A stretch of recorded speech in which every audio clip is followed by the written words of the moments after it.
1970, Zbigniew Brzezinski, consejero de Seguridad Nacional del entonces presidente de los Estados Unidos, Jimmy Carter, alertaba que Estados Unidos no deseaba otro Japón al sur de su frontera, lo que explicaba el rezago tecnológico de México y la flagrante ausencia de transparencia de tecnología en el discriminativo Telecán, que benefició en términos de porcentaje de ingresos del PIB al narcotráfico, primer ingreso nacional en bruto. Aunque desaten una guerra encarnizada de tweets contra Donald Trump, los últimos gobiernos mexicanos se han caracterizado por un entreguismo sin fin de los bienes estratégicos y sensibles de esa nación al vecino del norte. México es entonces como una suerte de reservorio de petróleo y una gran porción de territorio puesta para ser balcanizada y robada de a poco por la Casa Blanca y el Departamento de Estado, es decir, por todo el gran aparataje industrial militar de Estados Unidos. Todo sin un solo reflector de indignación de la comunidad internacional. Todo con el apoyo más que menos del Palacio Nacional. Hoy tocamos un asunto escabroso. Hacemos recuento de una relación binacional que, aunque ha sido catalogada de alianza, no es más que un contrato a traición y una espada de Damocles desde la invasión estadounidense a Veracruz en 1914. Hoy, las guerras de la Casa Blanca contra México. Pongamos el punto en la I. 1996. El secretario del Pentágono en los mandatos de Ronald Reagan, Caspar Weinberger, publicó su libro Volcánico, la próxima guerra de Estados Unidos en el mundo, donde exhibe 5 escenarios. 1 contra Norcorea, 2 contra Irán, 3 invasión a México debido al advenimiento de un gobierno radical, 4 contra la Rusia resucitada y 5 contra Japón. 22 años después, siguen vigentes 4 de los 5 escenarios. La invasión proyectada contra México conllevaba el cambio de régimen y la destrucción de la base aérea de Santa Lucía. Sería por 3 zonas: del Fort Lewis, estado de Washington, que 12 años después está fusionado con la base aérea de McChord, de Brownsville a Tampico y desde Fort Hood, Killeen, Texas, entrando por Monterrey hasta Guadalajara. Al final no hizo falta, con Vicente Fox entre el 2000 y el 2006 y con Felipe Calderón de 2006 a 2012 y su guerra contra las drogas, se gestó de facto una invasión militar disfrazada de Estados Unidos mediante la participación de sus mercenarios de Blackwater Sea Services. Weinberger, en su libro, vislumbraba una poderosa guerra de propaganda para persuadir a los mexicanos de la bondad de la invasión de Estados Unidos hasta que Enrique Peña Nieto hizo su parte entregando el petróleo mexicano mediante la reforma energética. Ya no hubo necesidad de guerra. Y tal vez todavía haya quien se pregunte, ¿cuál guerra? Y nosotros seguimos desmenuzando y ahora citamos lo siguiente. Las guerras que libra Estados Unidos contra México desde 1836, con la independencia de Texas, luego anexada en 1845 por Estados Unidos, sumada de la guerra de Estados Unidos en 1846, 1848, en la que México perdió 2.4 millones de kilómetros cuadrados, más de la mitad del territorio, sin contar la expedición punitiva de Pershing contra Villa en 1916, fueron reales. Y allí cierro las comillas. Son palabras de nuestro invitado, quien sabe perfectamente de qué estamos hablando. Se trata de Alfredo Jalife, analista mexicano, investigador académico y articulista especializado en economía, geopolítica, globalización, relaciones internacionales, y nuevamente es un placer contar con usted. Encantado, ¿Cómo está? Celia. Bienvenido. A ver, el ejército de Estados Unidos mantiene un menú de guerras multivariadas y hasta de balcanizaciones contra México. Esto también entre comillas porque es una sentencia de su autoría. Y agregó otra: Trump quiere hacer con México lo que Israel con Palestina. Sí. ¿Eso sigue con vigencia? ¿Podríamos empezar abundando en esos dos aspectos? Bueno, antes que nada, Estados Unidos, hay que ver la relación con México desde el punto de vista histórico. Hay un museo de las intervenciones en México donde hay 13 intervenciones, la mayor parte es de Estados Unidos. Hoy se libran muchas guerras, ya no son guerras como antes de invasión. Hoy se les conoce como guerras híbridas, y la guerra contra México ya está de facto. Tenemos una guerra financiera. Siempre está el jaque de la devaluación del peso mexicano, que curiosamente siempre se devalúa. Nunca hemos visto una revaluación del peso contra el dólar. Y han sido devaluaciones tremendas. Luego, al haber entrado al modelo financierista del neoliberalismo, pues se abren las fronteras de par en par. ¿Y esto a qué lleva? A que con un teclado de computadora salen miles de millones de dólares de capitales. Esa es una parte de la guerra que a veces no vemos. La otra es la guerra demográfica, que esa es mi tesis. Es una guerra que no se atreve a decir su nombre, pero es real, en la que Estados Unidos tiene miedo, sobre todo con Trump.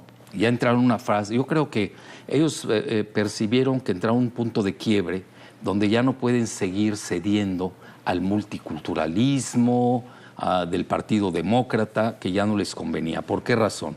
Hay básicamente dos consideraciones. La primera, los blancos, estamos hablando del 64% de la población de Estados Unidos. Y los latinos, que ellos usan un terminajo que se llama Hispanic, sepa Dios qué quiere decir, vamos a dejarlo en latino, son el 18%, del cual el 80% son mexicanos, obviamente por la cercanía. Sí. Y de ahí que resulta que el segmento demográfico étnico de México, de mexicanos, pues va en aumento porque son millennials, curiosamente. Ahorita acaba de ganar la elección en las primarias de Nueva York una millennial de origen puertorriqueño, mujer, por cierto, de Nueva York. Entonces ahí tienes que la población blanca, sobre todo los WASP, que se les conoce como White Anglo-Saxon Protestant, que son blancos anglosajones protestantes. Esa es la base del electorado de Trump, de su supremacismo blanco. Doctor Jalife, nos toca hacer una pausa y seguimos poniendo el punto en la I una vez que pausemos. Ya venimos con nuestro invitado, doctor Alfredo Jalife. Guerras de la Casa Blanca contra México. Es tan descabellado. Sin mucha laraca internacional, el actual presidente de los Estados Unidos, Donald Trump, militarizó la frontera con 4.000 soldados de la Guardia Nacional, que pueden llegar a 100.000, según el propio general John Kelly, secretario de Seguridad Nacional de Estados Unidos. Pero no todo es mérito de Trump, mucho menos su legado único. George W. Bush y Barack Obama ya habían dispuesto en la frontera 6.000 y 1.200 soldados, respectivamente. Hablamos en este capítulo de las guerras planificadas y ejecutadas por la Casa Blanca contra México, una suerte de país botín cuyos gobiernos entreguistas se jactan de haber sido aliados del norte. Estamos con Alfredo Jalife Rasme, profesor de la prestigiosa Universidad Nacional Autónoma de México, UNAM, articulista en periódicos como La Jornada, analista frecuente en medios nacionales e internacionales como Nuestra Casa. Claro. Continuamos, doctor. Hace un tiempo usted publicaba este dato. Caspar Weinberger, ex vicepresidente de la omnipotente transnacional Bechtel Corporation, una de las compañías más poderosas de ingeniería en Estados Unidos, y anterior presidente de la revista Forbes, de la cual es accionista el entreguista expresidente Ernesto Zedillo. Ahora le pregunto, ¿el nivel de entreguismo es tal que hay exmandatarios que han participado o han permitido invasiones a su propio país? Es increíble, mira, a grado tal, Lucía, que el mismo Estados Unidos ha publicado que 13 expresidentes que nunca nos hubiéramos imaginado fueron agentes de la CIA. ¿Quieres que diga los nombres? Dígalos. López Mateos, Díaz Ordaz y Echeverría. Y Peña Nieto igual. Pues ve cómo han entregado el petróleo de México. Es la única carta geoestratégica que tiene el país y se regaló. ¿Y a qué se debe que México no tenga una fuerza militar destacada en materia de operatividad, de potencia? O sea, nos cuesta pensar que se debe exclusivamente a que México es un pueblo que no tiene vocación guerrerista. ¿No? Bueno, adentro somos bravos, ¿eh? Sí. Los cárteles, si les das armas, ve cómo matan. Estamos catalogados como el segundo, me da pena decirlo, pero pues yo soy realista, ¿no? El segundo país más violento del planeta, después de lo que ha sucedido en Siria, que es una guerra civil. Y además ve cuántos ejércitos hay en Siria. Tienes al de Estados Unidos, al de Rusia, al de Irán, a Hezbollah, tienes todos los yihadistas que financia Israel. Imagina, para que México sea el segundo con mayor violencia en el mundo, se dice fácil. Ahora, mira, esto se debe, esa es mi muy humilde hipótesis, hay unos tratados de Bucareli que se hicieron en 1923, en las que obligaron al entonces presidente Obregón por Estados Unidos, que no reconocía a ese régimen después de la Revolución Mexicana de 1910, 13 años después, 13 años después, ¿sí? ¿Qué sucede? se firman los tratados de Bucareli, que supuestamente son secretos, todavía no se han divulgado. ¿Ve cuántos años ya pasaron? No se conoce esa información. No se conoce.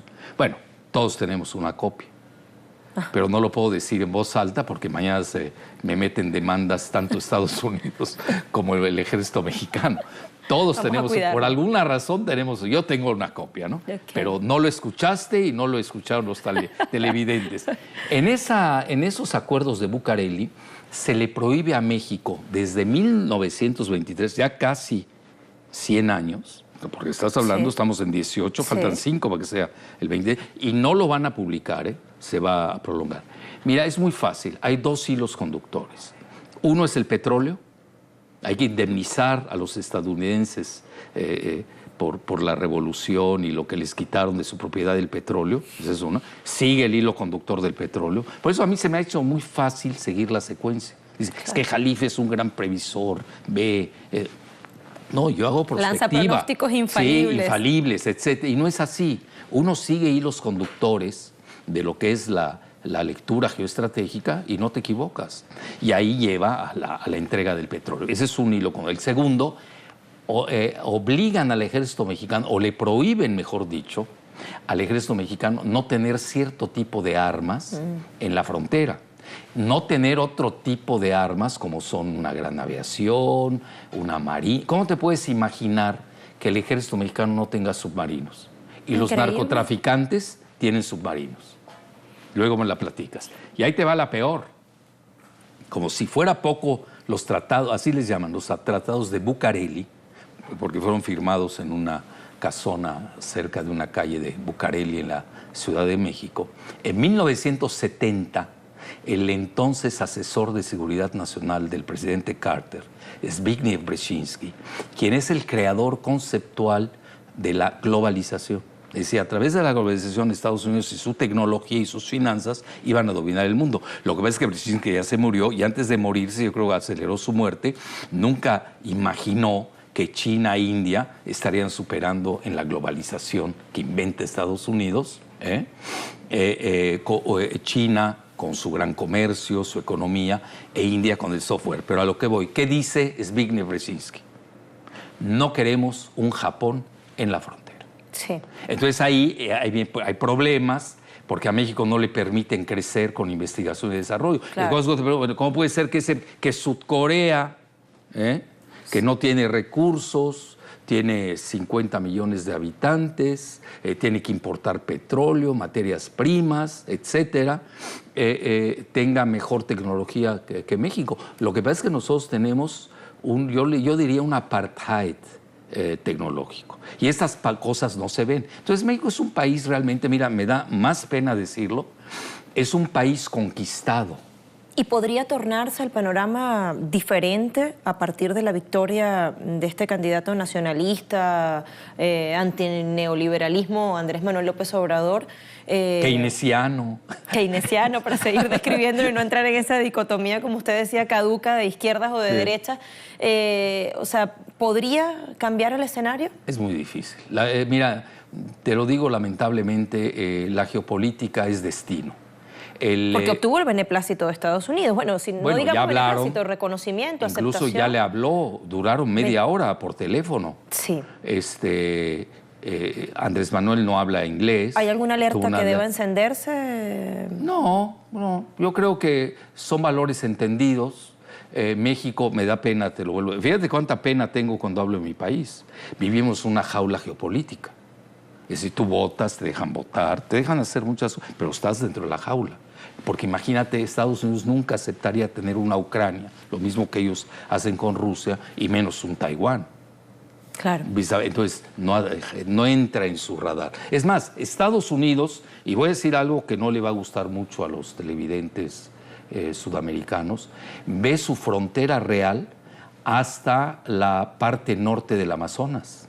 Abiertamente. Ahí están todos los escritos de Kaplan, que es autor del Pentágono, y realmente sus libros, sus escritos, etcétera, comenta hasta dónde va, incluye el Mar Caribe.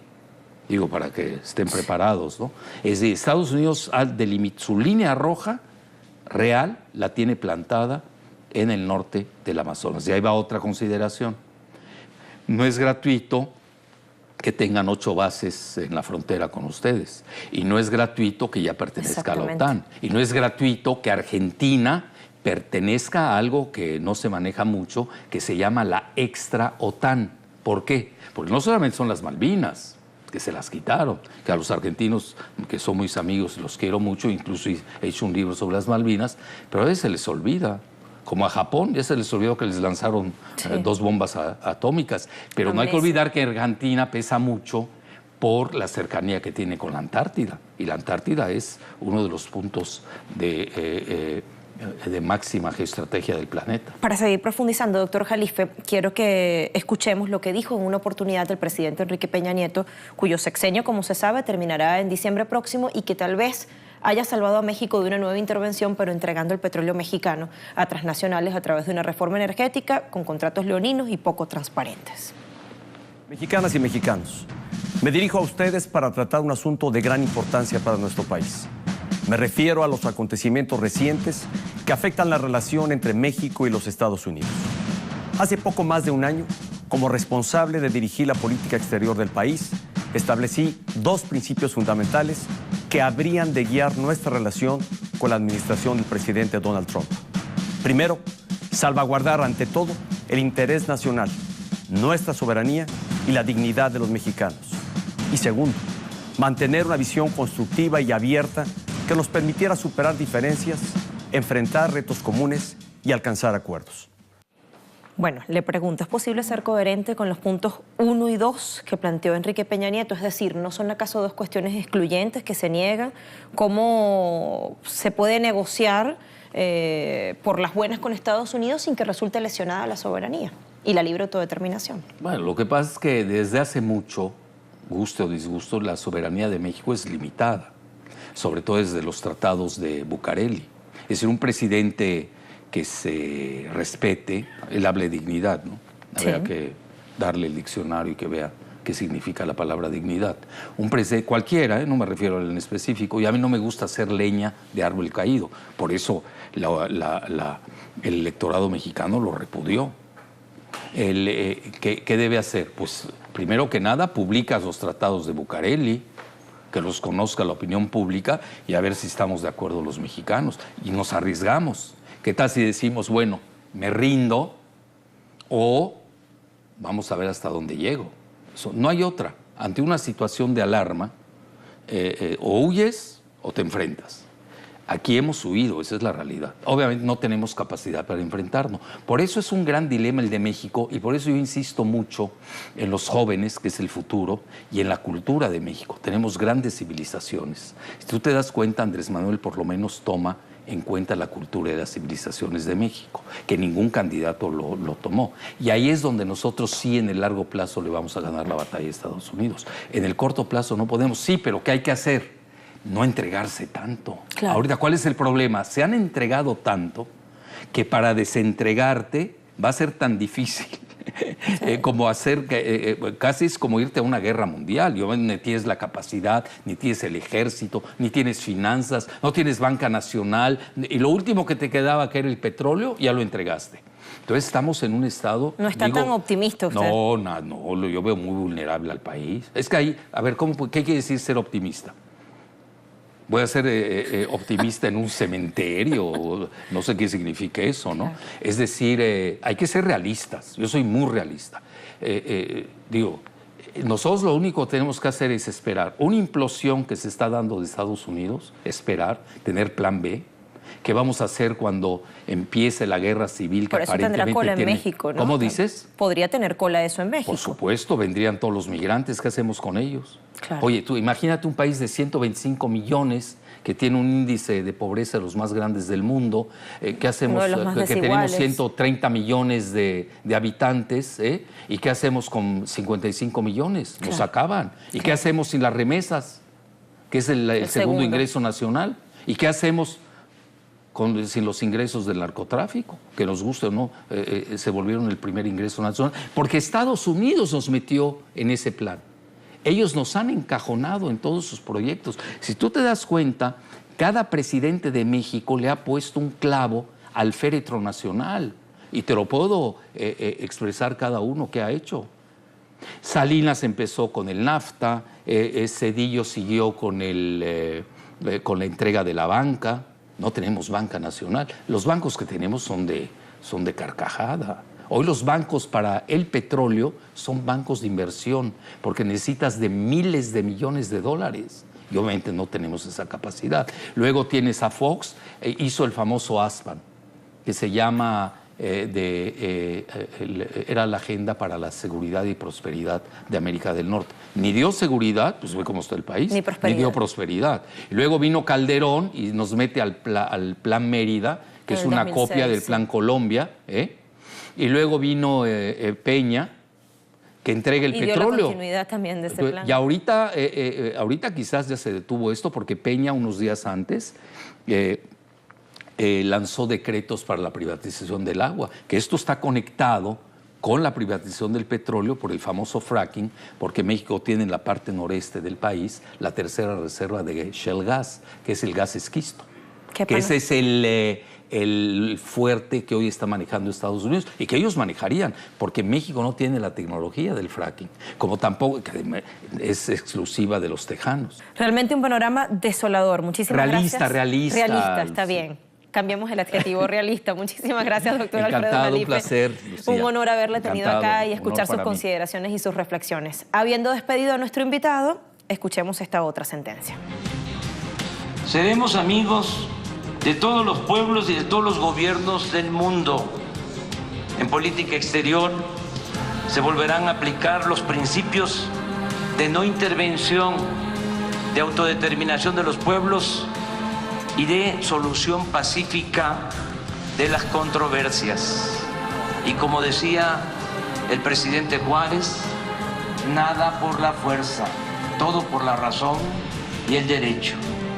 Con el gobierno de Estados Unidos buscaremos una relación de amistad y de cooperación para el desarrollo, siempre fincada en el respeto mutuo y en la defensa de nuestros paisanos migrantes que viven y trabajan honradamente en ese país. A pesar de la política del miedo y de las sucesivas campañas de denostación echadas a andar en su contra, Andrés Manuel López Obrador, candidato nacionalista, conocedor de su país como pocos, antineoliberal, venció a la tercera con un margen de diferencia abrumador e inédito. AMLO encarna esa posibilidad de transformación y de sanación de muchas heridas abiertas en el México profundo. Y entre los grandes desafíos, sin duda alguna, está poner término a una oprobiosa historia de ultraje, robo, subordinación e intervención, y entendida esta última no solo como la intervención por la vía militar. Dejemos que los hechos despejen las nuevas incógnitas. Así pusimos el punto en la I.